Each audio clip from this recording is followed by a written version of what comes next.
మన ప్రభు యేసుక్రీస్తు వారి కృపయు ఆయన సమాధానం శుభములు సమృద్ధిగా మీ అందరికీ కలుగును గాక. ఆమేన్. ప్రభునందు ప్రియమైన దేవుని పిల్లలారా, మరి ఈ దినము ప్రత్యేక అంశాన్ని మీ ముందుంచాలని ఆశపడుతున్నాను. మార్కు సువార్త 16వ అధ్యాయం 6వ వచనం. నిందా చదువుకున్న వాక్య భాగాలన్నిటిలో కూడా అందుకతడు కలవర పడకుడి, సిలువ వేయబడిన నజరేయుడగు యేసును మీరు వెతకుచున్నారు, ఆయన లేచి ఉన్నాడు, ఇక్కడ లేడు. చాలు. మత్తయి సువార్త 20వ అధ్యాయం 6వ వచనములో కూడా ఆయన ఇక్కడ లేడు, తాను చెప్పినట్టే లేచినాడు. చాలు.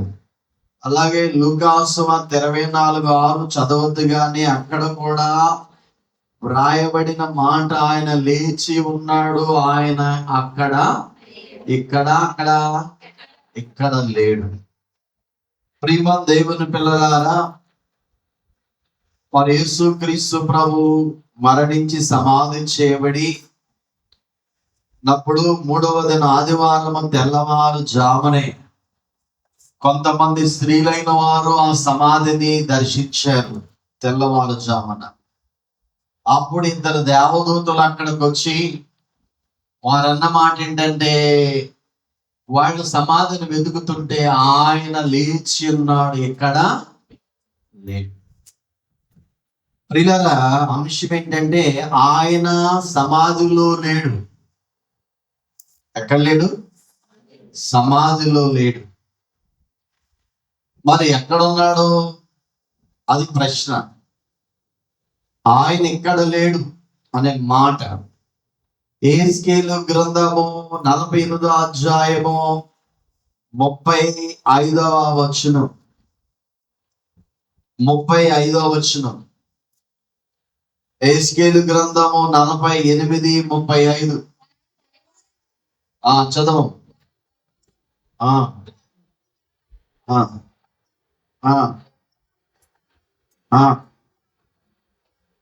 చాలు. ప్రభునందు ప్రేమ దేవుని పిల్లలారా, ఈరోజు ప్రసంగ అంశం ఏంటంటే, యేసు ప్రభు పునరుత్థానుడు అయిపోయాడు. సమాధిలో ఉన్నాడా?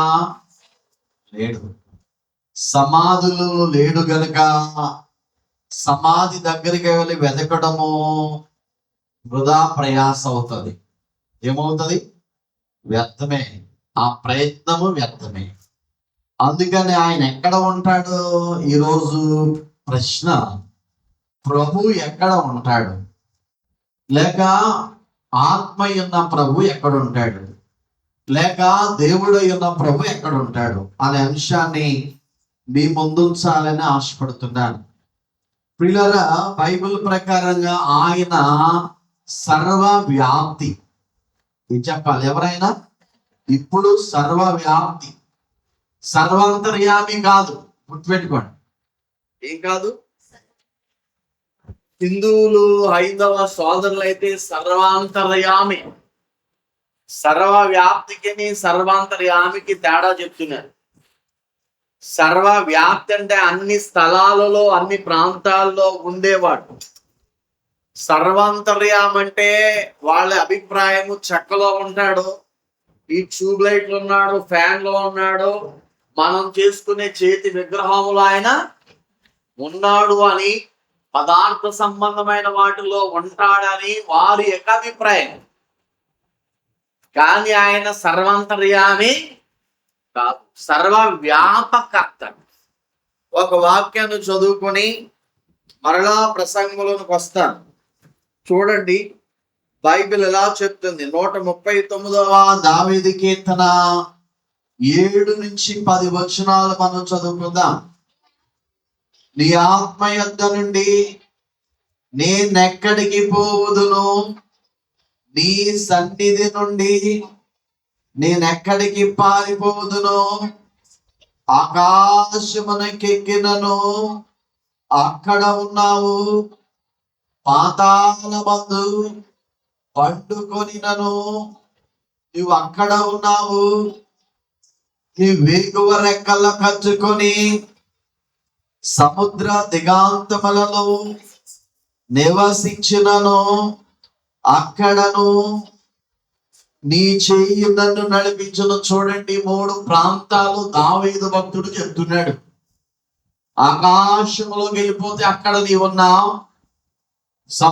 పాతాళ అడుగు భాగానికి వెళితే అక్కడ నీవు ఉన్నావు, అలాగే సముద్ర అడుగు భాగానికి వెళ్తే అక్కడ ఉన్నావు. అంటే దీన్ని బట్టి 3 లోకాలలో ఉండేవాడు ఆయన. ఎన్ని లోకాల్లో? 3 లోకాలు. ఆకాశం అంటే పరలోకములోనూ, రెండవదిగా సముద్రం అంటే భూమి మీద, సముద్రము కింద అంటే భూమి క్రింద ఏమున్నది? పాతాళములో కూడా ఉన్నాడు ఆయన. ఎక్కడ చూసినా అక్కడే ఉన్నాడు. 3 లోకాలలో ఉండువాడనే మాట అక్కడ త్రిలోకవాసి. సరే ప్రియులారా, దేవుడు ఒకటి పర్మనెంట్ గా ఉండేది పరలోకములో, టెంపరీగా ఉండేది ఈ భూమి మీద. ఎక్కడున్నాడు ఆయన? ఈ భూమి మీద ఉన్నాడు. సరే, ఈ భూమి మీద కొన్ని పర్టికులర్ ప్లేసెస్ లో ఆయన ఉంటా ఉన్నాడు.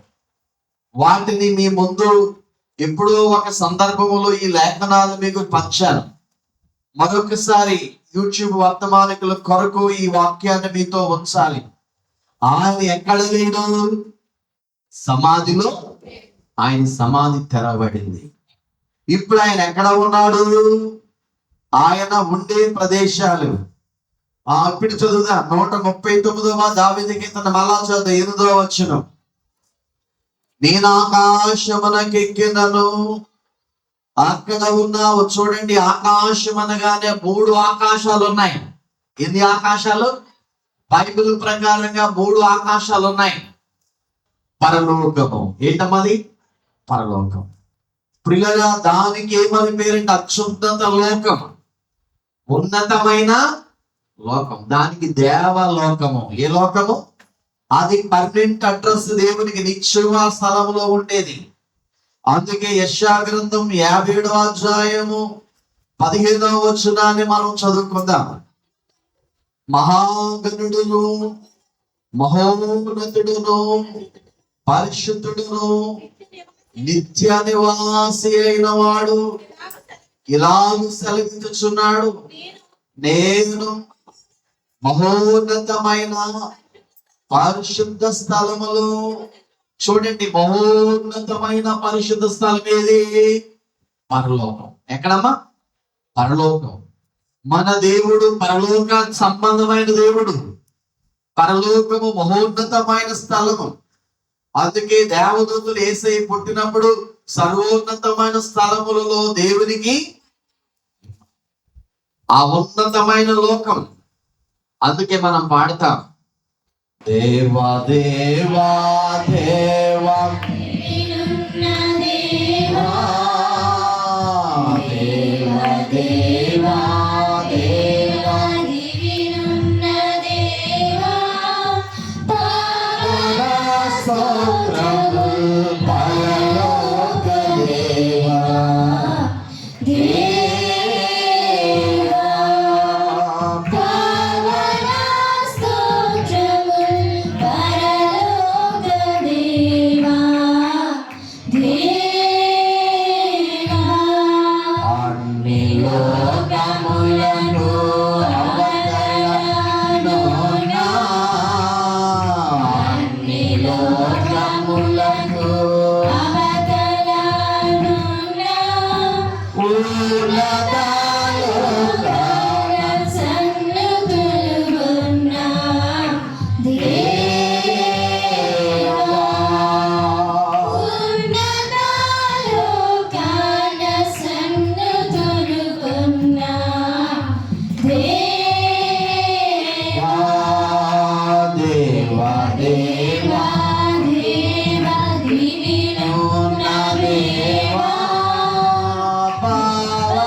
కాబట్టి రోమాపత్రిక 8వ అధ్యాయం 4వ వచనం చదువుదాం.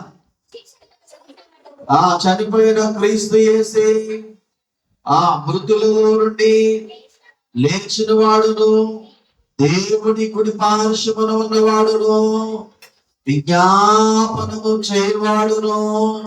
చూడండి ప్రియులారా, ఆయన ఎక్కడ ఉన్నాడంటే పరలోకములో ఉన్నాడు. తండ్రి రొమ్మున సింహాసనంగా చేసుకొని ఆయన ఈ సంఘ బిడ్డలు ప్రపంచము కొరకు ప్రార్థించు పనిలో ఉన్నాడు. అక్కడ ఉన్నాడు ఆయన. అందుకనే యెషయా గ్రంథం చదవద్దు కానీ 6వ అధ్యాయం 1-3 వచనాల్లో అత్యున్నత సింహాసనమందు ఆయన ఆసీనుడై ఉన్నాడు. అది పరలోకములో ఉన్నాడు. మొదట ఆయన ఉండేది పరలోకం. ప్రకటన గ్రంథం 21వ అధ్యాయం 3వ వచనం చదవద్దు కానీ దేవుని నివాసం మనుషులతో కూడా ఎక్కడ? పరలోకములో. రేపు పరలోకం వెళ్ళిన తర్వాత ఆయనతో మనము ఆయన ఏకమై ఉంటాము. దేవుని స్తోత్రం. ఆయన ఎక్కడ లేడు, ఇక్కడ లేడు, సమాధులు లేడు, కానీ ఆయన పరమందు ఆసీనుడై ఉన్నాడు. పరలోకమందు ఉన్నాడు, ఆకాశమందు.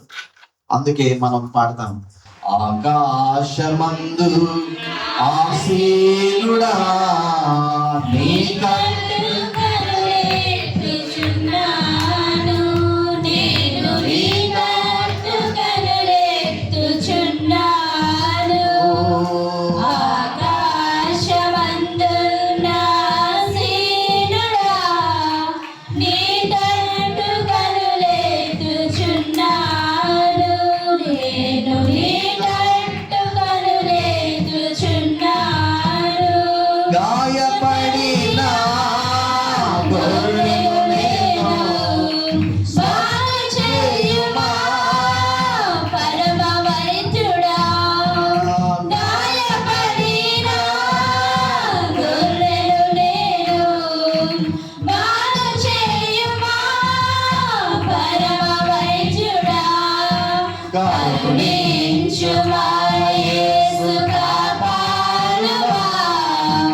ఆయన ఎక్కడ ఉన్నాడంటే కీర్తన గ్రంథము 11వ కీర్తన 4వ వచనం.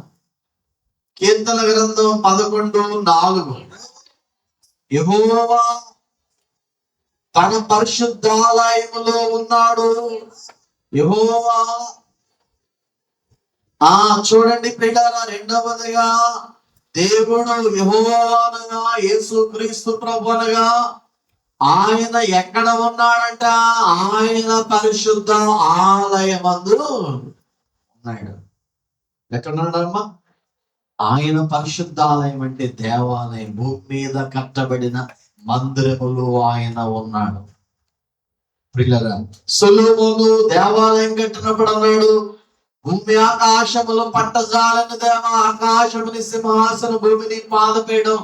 అలాంటి నీకు మందిరాన్ని ఏ పాటి వాడిని కట్టడానికి కేవలము నిన్ను స్తుతించుటకు మాత్రమే మందిరాన్ని కడుతున్నాను.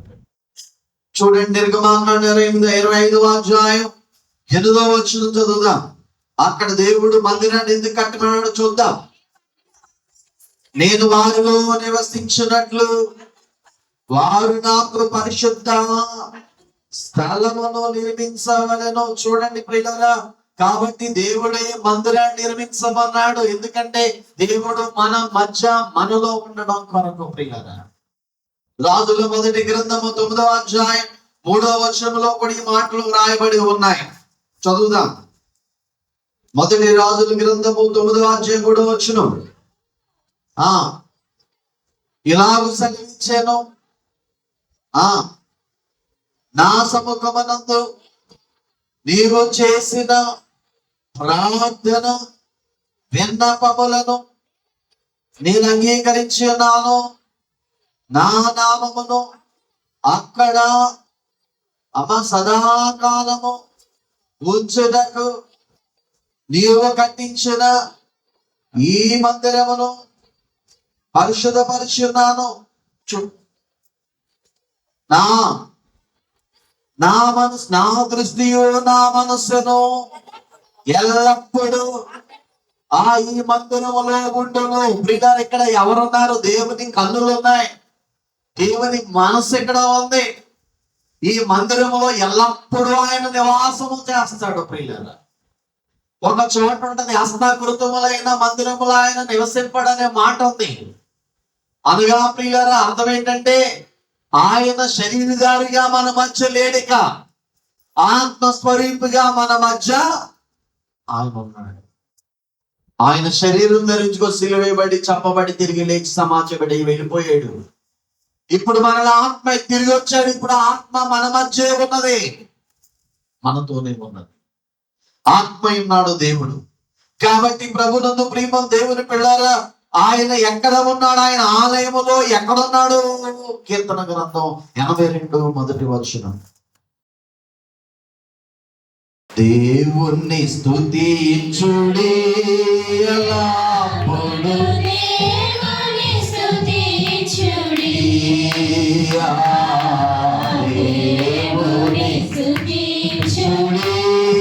ఎల్లప్పుడూ, దేవుని స్తుతించుడి. ఆయన పరిశుద్ధాలయమందు, ఆయన పరిశుద్ధాలయమందు, ఆయన సన్నిధిలో, ఆయన సన్నిధిలో ఎల్లప్పుడూ దేవుని స్తుతించుడి. కాబట్టి ఆయన సన్నిధిలో మన మందిరములో ఆయన ఉన్నాడు. పరిశుద్ధ దేవాలయములలో ఆత్మస్వరూపుగా ఆయన ఉంటాడు. అందుకనే ఈ మందిరాన్ని చాలా జాగ్రత్తగా శుద్ధీకరణగా మనం ఉంచుకోవాలి. ప్రియులారా, ఆలయం ఎవరిది? ఆయనది, మనది. ఉమ్మడి కుటుంబం అన్నమాట. దేవుడు మనము కలిసి ఉండే స్థలము. ప్రియులారా, ఈ ఆలయములో ఎవరున్నారు? ఆయన సమాజం ఉన్నది. 82వ కీర్తన మొదటి వచనం. దేవుని సమాజములో దేవుడు నిలిచి ఉన్నాడు. దైవముల మధ్యను చూడండి, ఆయన సమాజము, మనమందరం ఆయన సమాజం.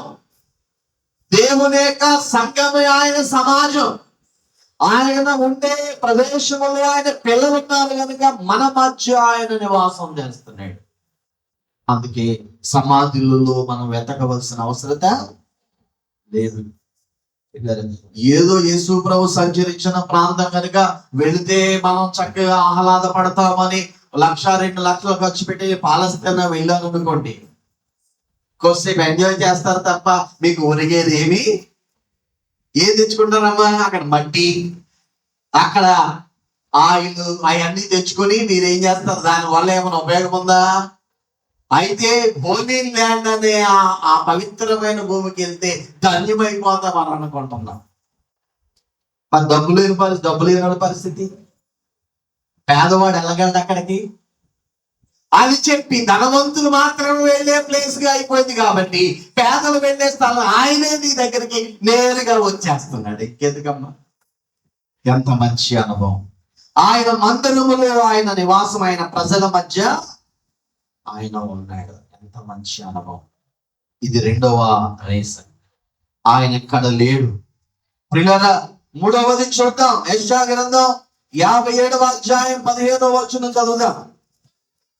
మహాగణుడును, మహోన్నతుడును, పరిశుద్ధుడును, నిత్య నివాసి అయిన వాడు ఇలాగ సెలవిచ్చుచున్నాడు. నేను మహోన్నతమైన పరిశుద్ధ స్థలములలో నివసించువాడను, ఆయనను వినయము గల వారి మధ్యను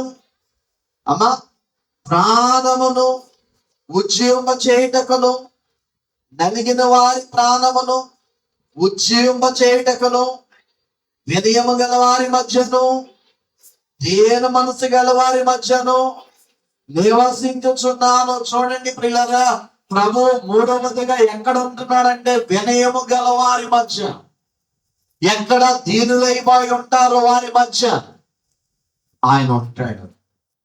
ప్రియులారా, పావులు యాంగచో గారు ఆయన మరి ఆ యొక్క బౌద్ధ మతములో నుంచి రక్షించబడిన తొలి దినాలలో ఆయన ఎవరు, ఆయన ఎక్కడుంటాడని కొండలకు రకరకాల లోయలకు వెళ్ళి వెతికాడు. ఆయన కనబడలేదు. ఒకరోజు దేవుడే మాట్లాడుతూ, చో నీవు ఎక్కడుంటే నేను అక్కడే ఉంటాను. ప్రియులారా, ఆయన ఎక్కడ ఉంటాడు? మరి దీనులు ఎక్కడుంటారు? వినయము కలిగిన వారు తాము తగ్గించుకొని గర్వాంతులు కాకుండా ఎవరైతే తగ్గించుకొని దేవుని గొప్ప చేస్తూ ఉంటారో అలాంటి హంబుల్ కలిగినటువంటి ప్రజల మధ్య ప్రజలతో ఆయన ఉంటాడు. పునరుద్ధానుడని యేసు సమాధిలో లేడు. ఆయన ఇప్పుడు మన మధ్య, దీనుల మధ్య, తగ్గించుకున్న వారి మధ్య ఆయన వారితో ఉంటాడు, వారిలో ఉంటాడు కూడా. ఈ పునరుద్ధానం మంది ఆయన ఆరాధిస్తున్న వారులారా, మన తగ్గింపు స్వభావం, దేన మనసు ఏదైనా మనలో ఉన్నదా? మన యొక్క ఆర్థిక స్థితిని బట్టి హెచ్చించుకుంటున్నామా? మన అందచందాలను బట్టి హెచ్చించుకుంటున్నామా? మన ఈ లోకములో ఉన్నటువంటి ఉన్నతమైన వాటిని బట్టి మనల్ని మనం గొప్ప చేసుకుంటున్నామా? దేవుని గొప్ప చేస్తున్నా మనం తగ్గుతున్నామా? బాప్టిస్ట్ పిచ్చి యోహాను గారు అంటాడు, ఆయన చెప్పులు వారు పట్టుకోవడానికి కూడా నేను పాత్రుని. ఆయన హెచ్చవలసినది, నేను తగ్గవలసి. ఎవరు హెచ్చించబడాలి? దేవుడు హెచ్చించబడాలి, మనం తగ్గించబడాలి. అలా ఎవరు తగ్గించబడతారో వారి జీవితాలు ఆయన ఎప్పుడు గొప్ప చేస్తారో ఆయన నామాన్ని, ఆయన్ని వారితో వారి మధ్య ఉంటాడు. పిల్లరా, ఎంత మంచి అనుభవం. అందుకనే దీనుల మధ్య ఆయన సహవాసం ఉన్నది. ఎక్కడుందమ్మా? దీనుల మధ్య. మనం దీనులమైన గర్వించుతున్నామా? గర్వాంతులుగా ఏ విషయంలో మనం అసహ్యపడుతున్నాం? కొందరు గుణాలను బట్టి, కొందరు అందచందాలను బట్టి, జ్ఞానాన్ని బట్టి, లోక సంబంధమైన వాటన్నిటిని చూసి చాలా మంది గర్విస్తామంటారు. క్రైస్తవుడు అనగానే దీనుడు, తగ్గిపోయేవాడు. ఆయనే దీనుడుగా నీ కోసం వచ్చాడు ఈ లోకానికి. అందుకంటే నేను దీన మనసు వాడు. మనం కూడా ఎలా మారాలి? దీనులుగా మారవలసిన వారమై ఉన్నాము. ఇది మూడవ. ఆయన ఎక్కడుంటాడు అనగా దీనుల మధ్య ఆయన చిరునామా. కీర్తన గ్రంథం 22వ అధ్యాయం 3వ వచనం చదువుదాం. కీర్తన గ్రంథం 22:3.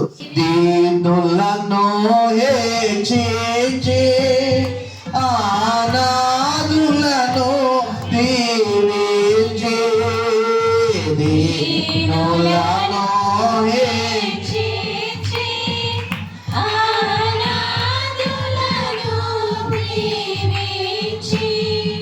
దీన హృదయ నాదములు విన వీణులు దేవా. దీన హృదయ నాదములు విన వీణులు దేవా. నీ సన్నిధి నిలుపు నాలో, నీ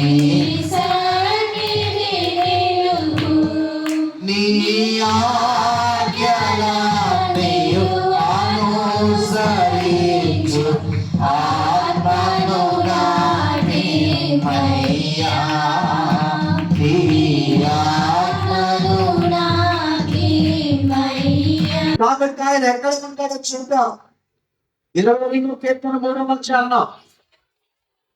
ఇశ్రాయేలు స్తోత్రముల మధ్య ఆయన ఆసీనుడై ఉన్నావు. చూడండి ప్రియులారా, ఆయన ఇశ్రాయేలు ప్రజలు చేసే స్తోత్రాల మధ్య, ఇశ్రాయేలు ప్రజలనగా నీవు నేను కూడా ఆయన ప్రజలని, ఎవరైతే ఆయన స్తుతిస్తారో, ఎవరైతే ఆయన గొప్ప చేస్తారో, పొగుడుతున్నారో, కీర్తిస్తున్నారో, కనపరుస్తున్నారో వారి మధ్య, వారు చేసే స్తోత్రాల మధ్యగా ఆయన వచ్చేస్తాడు. అక్కడ నివాసం చేస్తాడు, అక్కడ ఉంటాడు.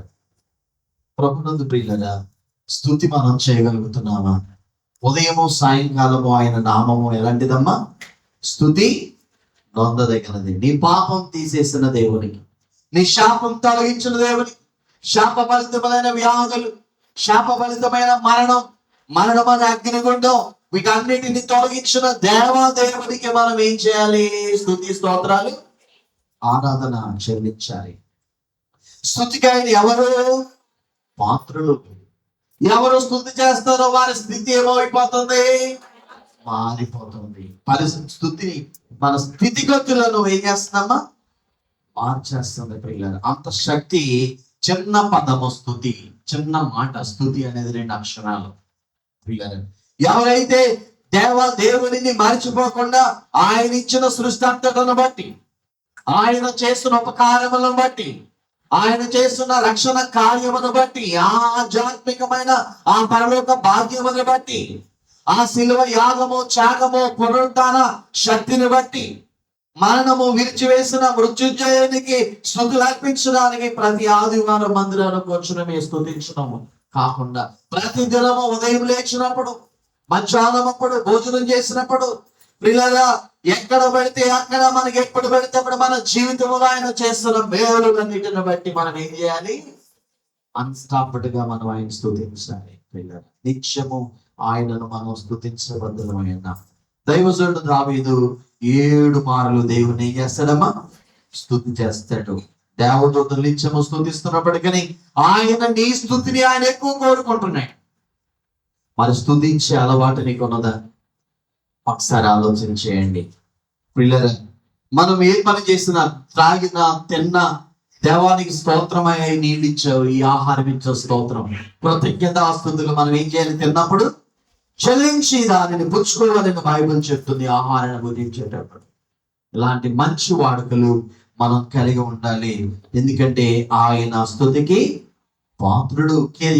ప్రకటన గ్రంథము 4వ అధ్యాయం ఈ విధంగా వ్రాయబడి ఉన్నది ప్రియులారా. లేఖనాలు మనం చూద్దాం.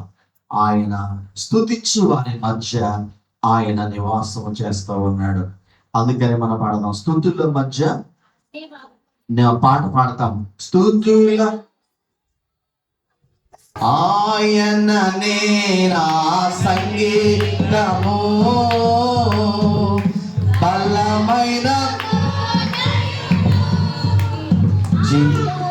జీవాధిపతియు ఆయనే, జీవితకాలములో స్తుతించెదను. జీవాధిపతియు ఆయనే, జీవితకాలములో స్తుతించెదను. ఆయనే నా సంగీతము, బలమైన కోటయును, జీవాధిపతియు ఆయనే, జీవితకాలములో స్తుతించెదను. స్తుతుల మధ్య వాసం చేసే దూతల పొగడే దేవుడాయనే.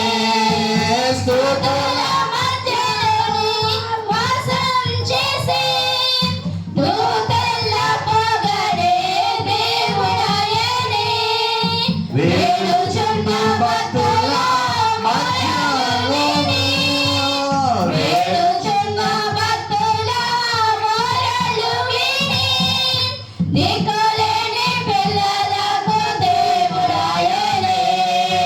దిక్కులేని పిల్లలకు దేవుడాయనే. ఆయనే నా సంగీతము. చూడండి, ప్రకటన గ్రంథం 4వ అధ్యాయము ఆ చివరి వచనములో వ్రాయబడింది. 11వ చివరి భాగం, ఆ లాస్ట్ భాగం మనం చదువుతామమ్మా. అక్కడి నుంచి, ప్రభువా మా దేవా, నువ్వు సమస్తం సృష్టించితివి, నీ చిత్తం బట్టి అవి ఉండెను, సృజించబడెను గనుక నీవే మహిమ, ఘనత, ప్రభావములు పొందనరుడని చెప్పుచు తమ కిరీటములను ఆ సింహాసనం ఎదుట వేసి చూడండి పిల్లలు, ఆయనే సృష్టికర్త గనుక నీవే మహిమ ఘనత ప్రభావములు పొంద అర్హుడు. ఆ స్తుతికి పాత్రుడు ఆయనే. అందుకనే స్తుతించు వారుగా ఉండండి. ఎవరు స్తుతిస్తారు, స్తుతిని మర్చిపోయిన వారి దగ్గర ఆయన ఉన్నాడు. స్తుతి కృతజ్ఞత కలిగి ఆయనను గణపరిచే వారి మధ్య వారితో ఆయన నివాసం ఉంటుంది. ఆయన సమాధిలో లేడు. ఇది 4వది. 5వదిగా మత్తయి సువార్త 18:20 ప్రార్థించు వారి మధ్య ఆయన ఉంటాడు. చదవండి.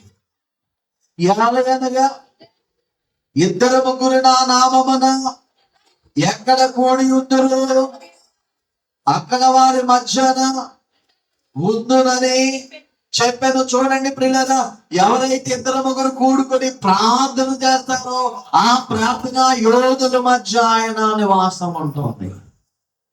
ఎక్కడ ప్రార్థన? కుటుంబ ప్రార్థన అవ్వచ్చు, భార్య భర్తల మధ్య అవ్వచ్చు, లేకపోతే ఒక కుటుంబంలో తల్లి తండ్రి పిల్లలు అవ్వచ్చు, ఒక సంఘ బిడ్డలు 2-3 కూడుకొని ఎక్కడైతే ఏ స్థలమైనా ఏ ప్రదేశమైనా, అది ఇల్లైనా, అది సన్నిధి గదైనా, అది దేవాలయమైనా, అది అరణ్యమైనా, ఎక్కడైనా 2-3 కూడి ప్రార్థన చేస్తే ఆ ప్రార్థన ఒక నిచ్చెన వలె పరలోకపు దేవుని ప్రార్థన మీ మధ్యకు దేవుని తీసుకుని వచ్చేస్తుంది. పిల్లల, మరి ప్రార్థించే అనుభవం నీ దగ్గర నీకున్నదా? దావీదు దినములకు 3 సార్లు ప్రార్థించాడు. నువ్వెన్నిసార్లు ప్రార్థన చేస్తున్నా? ప్రార్థన చెయ్యండి అంటే ఫంక్షన్లకి అయితే వస్తారు, ప్రార్థన ఇవ్వాలన్నా. ప్రార్థన చేయండి పురుషులు అసలు ప్రార్థన చేయరు. ఎప్పుడు నేర్చుకుంటారు ప్రార్థన? ప్రార్థన చేయబో దేవుడు నీతో ఉండడు. ప్రార్థన నువ్వు ఎంతకాలం నీవు ఇంకా నర్సరీలో ఉంటే ఎలాగా? రాకడ అంతస్తుకి వెళ్ళాలంటే అన్ని సబ్జెక్టులో పాస్ అయి ఉండాలి. 10th ఎగ్జామ్స్ రాశారు, ఒక సబ్జెక్ట్ లో ఫెయిల్ అయితే వాడు పాస్ చేస్తారా గవర్నమెంట్ వాళ్ళు? ప్రార్థన అనేది ఒక సబ్జెక్టు. ఆత్మీయ జీవితంలో వాక్యం నేర్చుకోవడం ఒక సబ్జెక్టు, స్తుతించడం ఒక సబ్జెక్టు. ఏమండి, ఇలా దేవుని కొరకు మందిరంలోకి వచ్చుట అనేకమైన ఆధ్యాత్మికమైన ఈ సబ్జెక్టులు ఉన్నాయి. నీకు ఎప్పుడు నీవు ఇంకా పాలు తాగే దాని వయసులో పాలు తాగేవాడు ఉంటావా?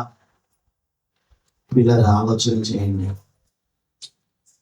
బైబిల్ మిషన్ వాళ్ళగా మన తండ్రి గొప్ప ప్రార్థన యోధుడు. ఆయన అన్నిటి కొరకు ప్రపంచ పటానికి ఆయన ప్రతి దేశం కొరకు, ప్రతి లంక కొరకు, అవసరం సాధారణ మార్పు కొరకు కూడా ఆయన ప్రార్థన. నువ్వు ఎన్ని ప్రార్థన చేశావు? ఎంతమంది కోసం చేశావు? ఒకసారి ఆలోచన చేద్దాం. ప్రార్థన నేర్పించమని అడగండి. ఎవరిని అడగాలి?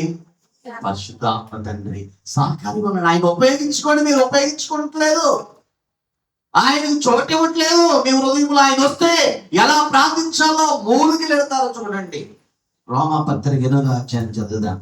ఆయన వస్తే, నీ హృదయంలోనికి వస్తే ఆయనకు చోటు ఇవ్వండి. ఆయనకు చోటిస్తే ఆయన లోపలికి వచ్చి నువ్వు ఎలా ప్రార్థించాలో నేర్పిస్తాడు. ప్రభునందు ప్రేమ దేవుడు. 15వ వచనం, ఆత్మ కలిగిన వారమై మనము మొదలుపెట్టుచున్నాము. చూడండి, ఆత్మ కలిగిన వారమై. ఆత్మ ఎక్కడ ఉండాలి? గలతీయులకు రాసిన పత్రిక తీయండి. గలతీయులకు రాసిన పత్రిక 4వ అధ్యాయము 6వ వచనం. మీరు కుమారులైనందున తండ్రి అని మొదలుపెట్టుతున్న కుమారుని ఆత్మను దేవుడు మన హృదయంలోనికి నాయన తండ్రి అని మొరపెట్టడానికి, ప్రార్థించడానికి తన కుమారుని ఆత్మను ఎవరికి ఇచ్చేశాడు? ఆయన మన హృదయములోనికి ప్రవేశింపజేశాడు. ఆత్మ మన హృదయంలో ఉన్నదా? ఉంటే ఖచ్చితంగా అబ్బా తండ్రి నాయన అని మొర పెడతా ఉంటాను. ఆయన లేకపోతే ప్రార్థన మనకి రాదు. పిల్లలు, ప్రార్థన వాళ్ళు రాదు, ప్రార్థన విధానం రాదు. ప్రార్థన ఎలా చేయాలో మనకి నేర్పేవాడు ఎవరు? పరిశుద్ధాత్ముడు. యోదావు రాసిన పత్రికలో మనం చూస్తూ ఉంటాం ఈ మాటలు. ప్రభునందు ప్రేమ దేవుని పిల్లల లేఖనాలు ఎలా చెప్తున్నాయి? లేఖనాలు ఎలా చెప్తున్నాయి పిల్లరా? ఆ యొక్క 1వ అధ్యాయం ఉంటది 21వ వచనం. పిల్లరా, విశ్వసించి అతి పరిశుద్ధమైన దాన్ని మిమ్మల్ని మీరు కట్టుకొనొచ్చు, ప్రార్థన చేయొచ్చు. ఆ ప్రభు యేసు క్రీస్తు కనికరం కొరకు చేయడం ప్రేమలు ఇచ్చినట్లు కాచుకునేటండి. ఎలా ప్రార్థన చేయాలి మనం? పరిశుద్ధాత్మలో ప్రార్థన. ఆత్మ లేకపోతే ఆయన వారం కాలేవు. ఆత్మ ఉంటే ఆయన ఎలా ప్రార్థించాలో మీకు నేర్పిస్తారు ప్రియులారా. నీకు ఎలాగ ప్రార్థన రాదు, ఉచ్చరింపు సంఖ్యల మూలుగులతో తానే నీ ప్రార్థన ఎలా చేయాలి తెలియదు కనుక నీ లోపలికి వచ్చి నీకు నేర్పిస్తాడు, నీ పక్షముగా ప్రార్థిస్తూ ఉంటాడు. ప్రార్థన వినేని పావనుడా, ప్రార్థన మాకు నేర్పుమయ్యా.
శిష్యులు వచ్చాయా మాకు ప్రార్థన నేర్పమంటే ప్రభు వారికి ఏం నేర్పాడు? ప్రార్థన నేర్పాడు. ఈ రోజు కూడా నీవు కూడా మోకరించి ప్రభువా నాకు ప్రార్థన రాదనైనా, నాకు ప్రార్థన నేర్పునైనా అని ఎప్పుడైనా నువ్వు ఆయనను వేడుకుంటే ఇప్పుడు కూడా ఆయన నీకు ప్రార్థన నేర్పడా? అన్యాయస్తుడా ప్రభు? అన్యాయస్తుడా? క్రైస్తవుడుగా నీవు ప్రార్థన చేయబోతే పాపము చేయిస్తావు, ప్రార్థన చేస్తే పాపము చేయలేవు. ప్రార్థన నేను పాపానికి దూరం ఉంటుంది, ప్రార్థన మానేస్తే నేను పాపానికి దగ్గర చేసేస్తుంది సాతాను. ఇదే డిఫరెన్స్. ప్రార్థన ఎవరు చేస్తారు? వారి ఖచ్చితంగా మనసాక్షి కలిగి ఉంటారు, వారి పాపము చేయడానికి ఇష్టపడరు. ఇదే నీకు నిదర్శనం. కాబట్టి ప్రియులారా, ఎక్కడ 2-3 కూడి ఇంట్లో అయినా బయట అయినా మందిరమైనా ఎక్కడ ప్రార్థనకు వారు ప్రారంభిస్తారు అక్కడికి ఎవరు వచ్చేస్తారు? ప్రభు దిగి వచ్చేస్తాడు, అక్కడ మన మధ్య నివాసం చేస్తాడు. ఎంత మంచి దేవుడు! ఆయన సమాధిలో లేడు, ఆయన ఇక్కడ లేడు. ఆయన ఎక్కడున్నాడు అనగా 2-3 కూడి ప్రార్థించే స్థలంలో వారి మధ్య ఆయన ఉన్నాడు. ఇది 5వది. ఎక్కువ చెప్పను నేను ఈ విషయాలు కనుక ఈ ప్రాముఖ్యమైన సంగతులు నేర్చుకోవాల్సింది పోయి మనం అలాగన్నారు ఇలాగన్నారు అని మనసులో ఏదో పెట్టుకొని ద్వేషం పెట్టుకొని దేవుడు దూరం అయిపోతా ఉన్నాం కొన్నిసార్లు. అలాగొద్దు.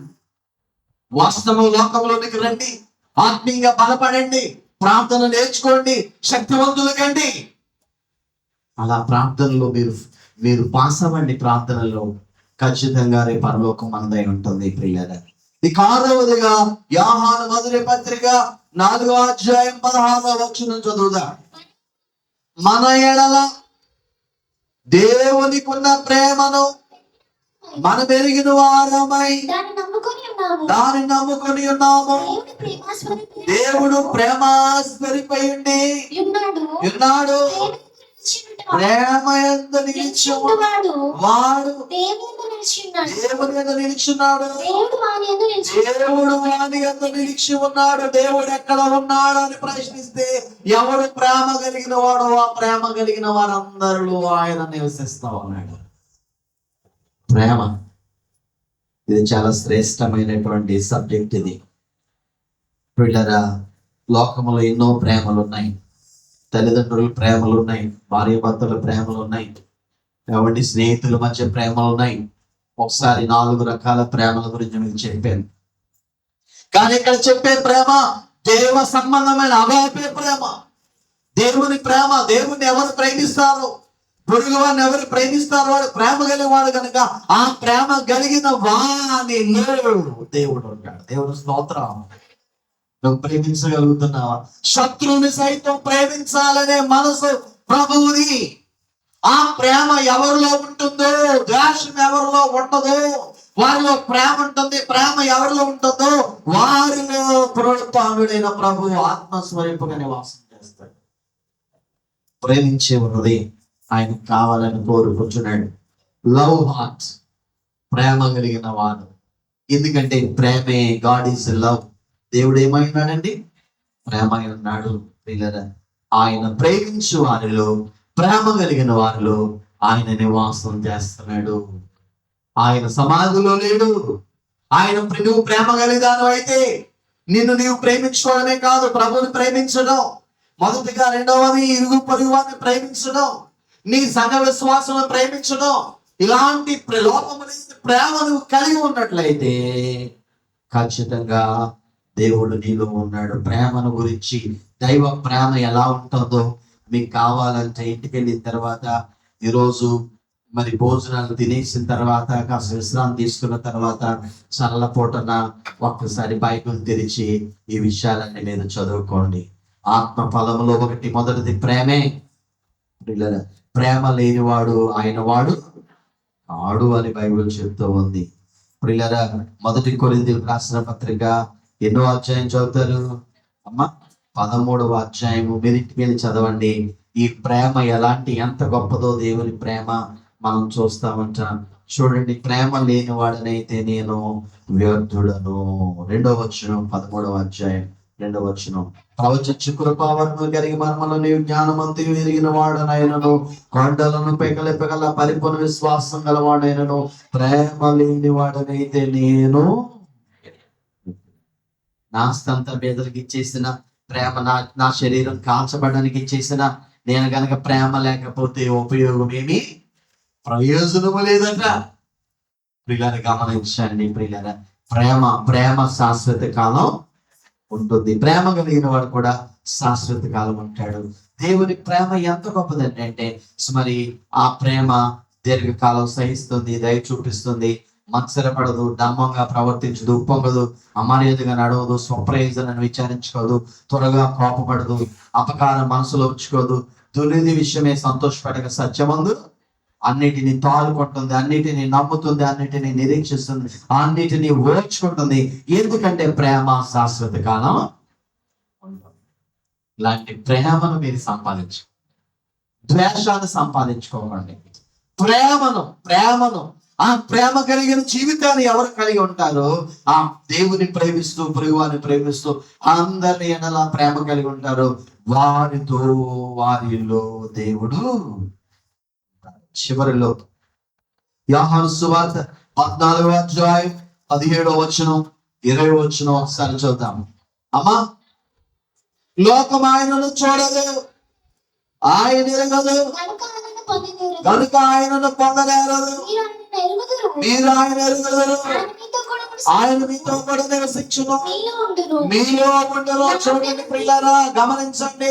ఆయన ఎవరైతే ఎరిగి ఉంటారో, యేసుక్రీస్తు ప్రభువే ఎలాంటి దేవుడు ఎరిగి ఉంటారో, ఆ ఎరిగిన వారిలో, ఆయన పిల్లలలో, ఆయన నమ్ముకున్న వారిలో, వారితో ఆయన ఉంటాడు ఆత్మస్వరూపంగా. ఆయన ఎవరు? పరిశుద్ధాత్మ. 1 కొరింథీ 6:19లోనూ ఈ మాటలు వ్రాయబడ్డాయి. చూడండి ఒకసారి. మీ దేహము దేవునికి ఆలయము. చదువమ్మా.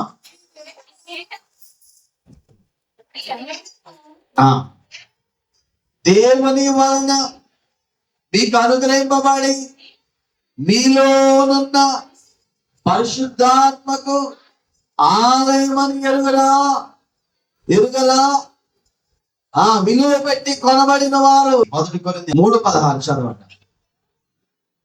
మీరు దేవుని ఆలయమై ఉన్నారని, దేవుని ఆత్మ మీలో నివసించుచున్నాడని. చివరిగా మనమే ఆయన ఆలయముగా మారితే ఆత్మస్వరూపమైన పరిశుద్ధాత్మ తండ్రి నీ దేహములో నీతో నీలో ఉంటాడు. ఎంత మంచి అనుభవం.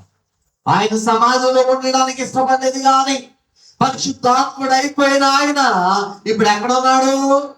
నీవు నీ దేహాన్ని ఆయనకి ఇస్తే, దేవా నీ దేహాన్ని జార చోర క్రియలకు ఇవ్వకుండా దేవా పరిశుద్ధంగా నీకు ఇస్తున్నావు, నీ ఆత్మ నా దేహములో ఉంచు అని నువ్వు ప్రార్థించినట్లయితే ఈ దేహములో ఆత్మస్వరూపుగా నివాసం చేస్తాడు. నీలో నువ్వు ఉంటాడు, నీతోనే ఉంటాడు. ప్రియులారా, ఎంత మంచి అనుభవం. చివరిగా ఆకాశంలో పరలోకములో ఉన్న దేవుడు, దేవుని మందిరములో ఉన్న దేవుడు, దేవుని సమాజం మధ్య ఉన్న దేవుడు, దీనుల మధ్య ఉన్న దేవుడు, స్తుతుల మధ్య ఉన్న దేవుడు, స్తుతులు చేసే వారి మధ్య ఉన్న దేవుడు, ప్రార్థించే వారి మధ్య ఉన్న దేవుడు, ఎవరి ప్రేమ కలిగిన వారిలో ఉన్న దేవుడు. ఇప్పుడు ఎవరైతే ఆయన ఎరిగి ఆయన కొరకు తన జీవితాన్ని త్యాగమతే సమర్పిస్తారో, శరీరము సజీవ యాగం వారి దేహాల్ని, వారితో ఆయన ఉంటాడు. అంత మంచి దేవుడు. ప్రభునందు ప్రేమ దేవుని పిల్లరా, దేవుడు మనతో ఉన్నాడు, మనలో ఉన్నాడు అనే విషయాన్ని బైబిల్ మన జ్ఞాపకం చేస్తూ ఉంది. చూడండి, యెహోషువ గ్రంథం 1వ అధ్యాయం 9వ వచనంలోను రాసుకునేవాడు. లూకాసు వార్త 2:25లోను, లూకాసు 1:35లోను ఈ మాటలు వ్రాయబడి. యెహోషువ గ్రంథం 1:9 చదువుదాం. దేవుడు మనతో ఉండి ఆయన ఏం చేస్తాడో చూద్దాం. యెహోషువ గ్రంథం 1వ అధ్యాయం 9వ వచనం. నేను నీకు ఆజ్ఞ ఇచ్చి ఉన్నాను కదా, నిబ్బరము కలిగి ధైర్యముగా ఉండము, దిగులు పడకము, జడయకము, నీవు నడుచు మార్గమంతటిలో నీ దేవుడైన యెహోవా నీకు తోడైండును. చూడండి, దిగులు పడద్దు, భయపడద్దు. నీవు నడిచిన మార్గమంతటిలో ఆయన నీలో ఉన్న దేవుడు నీకు ఏం చేస్తున్నాడు? తోడుగా ఉంటాడు, తోడుగా ఉంటాడు. మన మధ్యలో ఉంటాడు, మన మీద ఉంటాడు, మనతో ఉంటాడు, మనలో ఉంటాడు. ప్రభునందు ప్రియమ దేవుని పిల్లారా, అంత మాత్రమే కాదు, మన ముందు కుడి ఎడమలు ఆవరించుకుంటాడు. ఆయన నిత్యము సదాకాలము మీతోనే ఉండిపోతాడు. అంత మంచి దేవుడు. కాబట్టి ప్రభునందు ప్రియులారా, ఎన్ని విషయాలు చెప్పుకున్నాం అమ్మా? ఆయన ఎక్కడ ఉంటాడని చెప్పుకున్నాం. సమాధిలో ఆయన లేడు, సమాధిలో లేడు. ఆయన ఎక్కడున్నాడు? ఆకాశమందుండి పరలోకమందు అత్యున్నత సింహాసనం ఉన్నాడు. స్థిరమైనది యుగయుగాలు అక్కడ ఉంటాడు. దేవుని మందిరములో ఆయన సమాజ మధ్య ఉన్నాడు, దీనుల మధ్య ఉన్నాడు. స్తుతించే వారి మధ్య స్తుతి సింహాసనం మీద ఆసీనుడు అయిపోతాడు. స్తుతి నీ హృదయములో ఉంటే నీ హృదయములో ఉంటాడు. ఇద్దరు ముగ్గురు ప్రార్థించే స్థలములో ఆయన ఉంటాడు. ప్రేమ గలి వారిలో ఆయన ఉంటాడు. అంత మాత్రమే కాదు, నీ దేహములో నీవు ఆయన దేహాన్ని, ఈ దేహాన్ని ఆయనకు అప్పగిస్తే దేవాలయంగా నీ దేహములో నీతో ఉంటాడు. కాబట్టి మనం ఇప్పుడు ఎక్కడ వెతకడానికి వీల్లేదు? సమాధుల్లో వెళ్ళలేదు.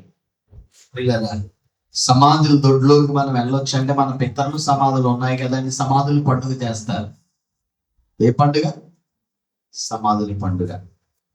మనం కూడా చాలా కాలం చేశాం. పిల్లలు ఇప్పుడు అక్కడికి వెళ్ళి అక్కడ పువ్వులు పెట్టి, ఆ కొవ్వొత్తులు వెలిగించి, అక్కడ భోజనం పెట్టి, స్వీట్లు పెట్టి, వాళ్ళకి ఇష్టమైనవి పెట్టి అన్నీ చేసినందువలన వాళ్ళు ఏమైనా అక్కడ ఉన్నారంటారా? ఉన్నారా?